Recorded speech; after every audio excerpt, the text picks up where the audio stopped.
안녕하세요. 독일카시입니다. 지난 토요일 양재동 꽃시장을 다녀왔어요. 양재동 꽃시장을 간 김에 식물 투어 영상도 찍어왔으면 정말 좋겠지만 이 양재동 꽃시장의 특성상 그런 투어 영상을 찍기가 조금은 어려웠습니다. 그래서 오늘은 양재동 꽃시장을 이용할 때 조금은 도움이 될 수 있는 그런 내용들과 그날 구입한 식물들도 한번 소개를 해보려고 해요. 여러분들이 조금 이해하시기 쉬우시도록 양재동 꽃시장과 남사의 예삐플라워 혹은 에르베플라워 같은 이런 식물 아울렛들과 비교를 해가면서 살짝 설명을 드려보도록 할게요. 남사의 식물 아울렛 같은 경우는 여러분들도 아시다시피 한 공간에 정말 다양한 식물들을 모아놨어요. 그리고 가격표도 정말 잘 붙어 있기 때문에 따로 직원분들의 도움 없이도 식물을 쇼핑하는데 어려움이 없고 굉장히 빨리 쇼핑을 할 수 있는 그런 장점이 있어요. 그런데 이 양재동 꽃시장 같은 경우에는 정말 넓습니다. 일단 가게도 굉장히 많고 작은 가게 하나하나마다 사장님들이 다 다르세요. 그렇기 때문에 조금 겹치는 식물이 있을 수도 있고 대신 조금 뭔가 마니아틱한 이런 식물들을 파는 그런 매장도 있어서 구경하는 재미는 정말 큽니다. 조금은 힘들 수도 있지만요. 야외에도 여러 매장들이 있지만 보통 화초를 좋아하시는 분들은 중앙에 위치한 분화온실을 많이 다니실 거예요. 이 분화온실은 비닐하우스로 이루어져 있는데 가동과 나동으로 이루어져 있습니다. 보통 가동의 경우에는 전반적으로 많은 사람들이 좋아할 수 있는 그런 국민 식물들이 많이 판매가 되고 있고 나동의 경우는 조금 더 마니아틱한 그런 식물들을 팔고 있어요. 매장마다 약간의 특징이 있는 그런 곳들이 많기 때문에 내가 어떤 한 식물에 꽂혀 있다 싶으신 분들이 많이 방문하는 그런 공간이라고 보시면 됩니다. 시간이 있으신 분들은 조금 혼잡하지 않은 평일에 가시는 걸 추천을 드리고요. 혹시라도 주말밖에 시간이 안 되시는 분들은 일요일은 피하고 토요일날 가시는 것을 추천해 드립니다. 그 이유는 분화온실이 가동과 나동으로 이루어져 있다고 말씀을 드렸잖아요. 매주 일요일마다 이 가동과 나동이 번갈아 가면서 휴무를 하기 때문에 원하는 식물 구경을 못 하실 수가 있어요. 그리고 제가 생각하는 양재동 꽃시장의 가장 큰 장점은 사장님들이 정말 엄청난 내공을 가지신 분들이라는 점이에요. 모든 매장이 그런 건 아니겠지만 특히 나동에 위치한 마니아틱한 매장들 같은 경우에는 사장님들이 정말 식물에 대해서 깊이 알고 계시고 설명도 정말 잘 해주시거든요. 그렇게 식물을 구입하면서 그 식물에 대한 공부도 할 수 있다는 점이 정말 좋은 것 같습니다. 그럼 양재동 꽃시장에 대한 간단한 설명은 여기까지 하고 제가 구입한 식물들 한번 살펴보도록 할게요. 가장 먼저 아마릴리스입니다. 저는 하얀색 겹꽃을 피우는 아마릴리스를 이렇게 구입을 해왔어요. 이거 같은 경우에는 나동에 위치한 태광식물원에서 구입을 했습니다. 태광식물원 같은 경우는 제가 예전에도 한번 영상으로 다룬 적이 있는데 굵은 식물을 전문으로 파는 그런 곳이에요. 지금 보고 계시는 아마릴리스뿐 아니라 알리움이라든지 튤립, 수선화 정말 다양한 구근들이 엄청 많이 있어요. 그래서 많은 분들이 구근을 사가시기도 하고 이렇게 이미 꽃대가 올라와 있거나 화분에 이렇게 심어져 있는 그런 것들도 많이 구입을 해 가시는데요. 저는 이렇게 꽃대가 2개 올라온 아마릴리스를 구입을 했습니다. 얘는 이제 하얀 색깔 겹꽃을 피우는 그런 개체이고요. 구근의 상태도 크고 정말 좋은 것 같아요.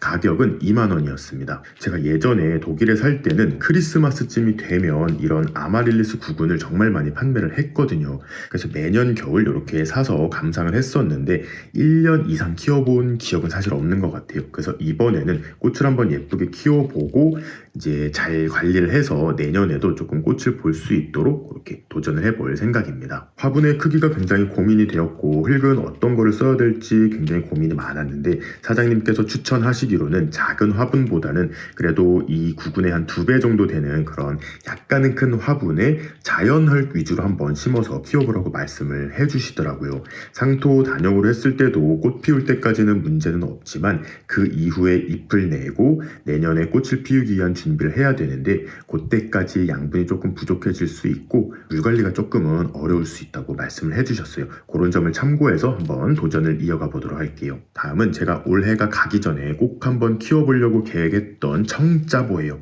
이 청자보 같은 경우에는 심엽수의 한 종류라고 보시면 되는데 굉장히 지금 조그맣습니다. 요것도 한 3년 정도 성장을 한 거라고 해요. 얘가 한 10년 정도 키워도 이 주먹만한 크기를 유지할 정도로 성장이 굉장히 느린 아닌 그런 식물입니다. 하지만 굉장히 강건해서 물빠짐만 좋은 흙으로 심어놓고 베란다에만 두면 정말 잘 자란다고 하는데요. 굉장히 추운 온도에서도 견딜 만큼 내한성이 좋습니다. 그래서 화분째에 야외에다가 놔둬도 괜찮다고 하시는 분들도 계세요. 그런데 저는 베란다에서 키울 예정입니다. 여러 화분들 중에 사장님이 이 개체를 조금 추천해 주신 이유가 이렇게 목대를 보고 결정을 하면 좋다고 하시면서 목대가 굉장히 예쁘다고 말씀을 해주셨어요.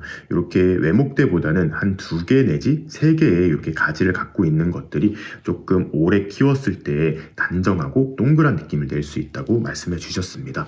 그래서 이 화분 그대로 키워도 된다고 말씀을 하셨어요. 정말 이 화분이 보기가 싫은 경우에는 최대한 흙이 떨어지지 않도록 비슷한 화분에다가 그냥 옮겨만 주라고 말씀을 해주셨고요. 그래서 저도 내년까지는 그대로 한번 키워볼 생각입니다. 물빠짐이 굉장히 좋게 식재가 되어 있어서 물을 주면 금방 밑으로 빠져나오거든요. 겉부분에 마감재로 이렇게 이끼도 올려주셨는데 이런 이끼가 살짝 말랐을 때마다 물을 주고 키워볼 예정입니다. 그리고 조금 이따가 이끼도 하나 설명을 드릴 건데 제가 요 이끼 키우는 거를 한번 준비해 보고 있어요. 제주 애기모람이랑 함께 키워보려고 하는데 이런 귀여운 이끼들도 조금 떼내가지고 함께 키워볼 생각을 하고 있습니다. 청자보 같은 경우에는 2만 원이었고요. 나동의 가장 오른쪽 부분에 가시면 야생화들을 판매하는 매장들이 한 4개에서 5개 정도가 모여있는 공간이 있어요. 야생화랑 분재를 전문으로 파는 그런 매장들인데 저는 거기서 이걸 구입을 했습니다. 다음은 나비단풍입니다. 이 나비단풍 같은 경우에도 나동에서 구매를 했어요. 나동에 화수분이라는 그런 매장이 있는데 굉장히 신기한 매장입니다. 주로 수경식물이라든지 이끼 그리고 코케다메 같은 이끼로 이렇게 식물을 감싸서 키우는 그런 형태의 식물들을 판매하는 곳인데 이곳 사장님도 내공이 굉장하십니다. 제가 이 나비단풍을 정말 좋아해서 몇 년 전에 한번 키워본 적이 있어요. 굉장히 크게 키운 적이 있었는데 한번 실패를 했거든요. 그래서 그런 실패담이라든지 이런 걸 좀 여쭤보고 그런 원인이나 이런 것들을 한번 사장님과 대화를 나눠봤는데 제가 예상하기로는 제 나비단풍이 커지면서 화분도 커지고 혹시 과습이 온 건 아닐까라고 이렇게 말씀을 드렸더니 이 나비단풍 같은 경우에는 물을 워낙 좋아해서 진흙으로 심은 경우가 아니라면 매일 물을 줘도 과습이 올 확률은 좀 적다고 말씀해 주셨어요. 그래서 혹시 겨울에 좀 춥게 지낸 적이 없냐고 말씀을 하시더라고요. 그래서 혹시 겨울에 얘가 냉해를 입었던 건 아닌가 추측을 한번 해보긴 했습니다. 그래서 재도전을 해볼 건데 이제는 과습보다는 겨울철 온도를 조금 주의해가면서 한번 키워볼 생각이에요. 요거 같은 경우에는 10,000원이었고요. 조금 더 덩치가 큰 개체도 있었는데 그런 것들은 한 15,000원 정도 했어요. 예전에는 가격이 많이 비쌌는데 얘도 한 몇 년 지나니까 가격이 조금 내려간 것 같습니다. 이 나비단풍 같은 경우에는 사랑초의 한 종류예요. 이렇게 목대를 만드는 목사랑초의 일종으로 보시면 되고 꽃도 펴요. 굉장히 예쁜 노란색 꽃을 피우는데 이제 슬슬 꽃 필 시즌이 됐는데 이것도 꽃이 피면 또 소식 전해드리도록 하겠습니다. 그리고 이 나비단풍의 또 하나의 특징은 신경초와 비슷하다는 점이에요. 미모사처럼 이렇게 잎을 만지면 잎이 이렇게 살짝 이렇게 뒤로 눕는 그런 모습을 보여주는데 항상 느끼는 점은 카메라만 들이대면 잘 움직이지 않는다는 그런 특징이 있습니다. 특히 빛이 좋을 때는 더 잘 움직인다고 하는데 나중에 제가 한번 쇼츠 영상으로도 한번 만들어 보도록 할게요. 같은 매장에서 구입한 나무 이끼입니다. 제가 이끼를 키울 예정이라고 말씀을 드렸잖아요. 그런데 사실은 이 이끼를 구입하려고 했던 것은 아니고 비단 이끼라든지 이런 우산 이끼 조금 특이한 이끼를 구입하려고 했는데 이거를 추천해 주시더라고요. 지금 이렇게 테이크아웃 컵에 물방울이 맺혀서 옆에서는 잘 안 보이시겠지만 소나무가 몇 그루 이렇게 심어져 있는 그런 느낌을 주고 있습니다. 요거는 촉수에 따라서 가격이 조금 변동이 되는데요. 요 정도 한 대여섯 개체가 있는 것이 저는 13,000원을 주고 데리고 왔어요. 이렇게 흙이랑 수태랑 다 해놓으셨기 때문에 이 상태 그대로 키워도 되지만 저는 하나의 지금 생태계를 준비하고 있어요. 그 모습도 아까 말씀드린 청자보 위에 있는 이끼랑 함께 키워볼 건데 조금만 기다려주시면 감사하겠습니다. 그리고 화수분 사장님께서 이 흙을 추천을 하셔서 한 5,000원어치예요. 이걸 좀 데려와 봤습니다. 지금 황토 같기도 하고 진흙 같기도 한데 그곳에 있는 모든 테라리움에 있는 식물들은 이런 흙을 조금 추가를 해서 키운다고 하시더라고요. 지금 이 나무 이끼 통에도 그 흙이 조금 들어있는데 저와 키우는 방식은 비슷하시더라고요. 가장 밑에 마사를 조금 하시고 요 미생물이 많이 들어있다고 해요. 자연적인 식물이 자라는데 이로울 수 있는 그런 미생물들이 많이 자라고 있다고 하는데 이 흙을 조금 깔고 그 위에 수태를 얹고 이렇게 키우신다고 하시더라고요. 그래서 저도 이제 저 뒤쪽에 보이는 제주 애기모람 저 테라리움이랑 지금 새로 만들 그런 테라리움에다가 요 흙들을 조금 추가를 해서 미생물 한번 투입해 볼 그런 생각을 갖고 사왔어요. 다음은 호야입니다. 역시 나동에 가시면 우성농원이라는 곳이 있어요. 그곳 사장님이 굉장히 친절하시고 호야에 정말 진심인 분이세요. 호야뿐만 아니라 뭐 디시디아라든지 나무에 붙여서 키우는 여러 난초들도 좀 볼 수가 있는데요. 호야 종류가 가장 많습니다. 그래서 저는 여러 가지 호야들 중에 요거를 구입을 해왔어요. 이 호야의 이름은 수지큐라고 하는데요.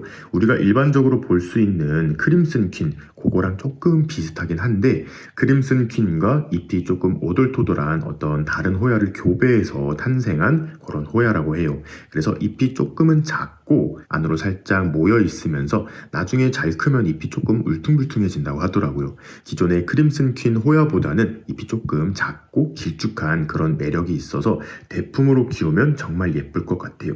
그리고 제가 매장을 구경할 때 여러 손님들이 계셨는데 저는 호야에 대해서 조금은 알고 있어서 호야에 대한 설명은 듣지는 않았지만 그 다른 손님들은 이 호야에 대한 설명을 듣고 계셨는데 정말 이해가 잘 되도록 이런 식재부터 화분의 선택까지 정말 친절하게 설명을 해 주시더라고요. 그래서 호야에 정말 관심이 있으신 분들은 매장 한번 방문하셔서 어떤 호야를 키울지 추천도 받아보시고 키우는 방법에 대해서도 좀 자세히 들어보셔도 좋을 것 같아요. 마지막으로 소개할 식물은 겨울꽃의 대명사 시클라멘입니다. 얘 같은 경우에는 가동에 가시면 어느 매장에서나 많이 판매가 되고 있어요. 저는 미니종의 품종을 한번 선택을 해봤는데 가격도 정말 좋았습니다. 이게 5,000원이었어요. 지금 보시면 이렇게 꽃잎 끝에 프릴도 약간 들어가 있고 색깔도 그라데이션으로 굉장히 예쁜 것 같아요. 여러 가지 품종이 모여있는 시클라멘 판에 이거 딱 하나 있었거든요. 정말 마음에 들어서 한번 구입을 해봤습니다. 그리고 시클라멘을 좀 구입하시는 분들이 많으실 것 같은데 이거를 키우는 꿀팁 하나 드릴게요. 이 시클라멘 같은 경우는 구근 식물이라서 여러분들이 구근이 썩을까봐 물 주는 것에 굉장히 조금 겁을 먹으시고 많이 안 주려고 하시는데 이렇게 날씨가 선선하고 꽃이 많이 피어 있을 때는 항시 저면으로 키우는 것을 추천한다고 하더라고요. 저도 이 시클라멘을 많이 키워봤는데 조금 불안해서 항상 물을 여기다가 잘 챙겨줬었는데 그럼에도 불구하고 얘가 수분을 필요로 하는 부분이 많다 보니까 금방 이렇게 처지는 현상이 발생했거든요.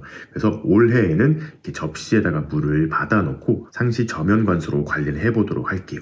이 시클라멘 같은 경우에는 봄까지는 키우기가 수월하다가 날씨가 점점 더워지는 여름이 될수록 조금 관리하기가 어려워지는데 그런 부분은 제가 또 나중에 설명해 드리도록 할게요. 오늘은 이렇게 양재동 꽃시장 리뷰와 제가 오늘 데려온 식물들 언박싱 한번 해보았습니다. 재밌게 보셨으면 좋겠고 저는 또 이 식물들 잘 키우는 영상으로 여러분들 찾아뵙도록 하겠습니다. 그럼 오늘도 재밌게 보셨거나 도움이 되셨다면 구독과 좋아요 그리고 알림 버튼까지 눌러주시면 감사하겠습니다.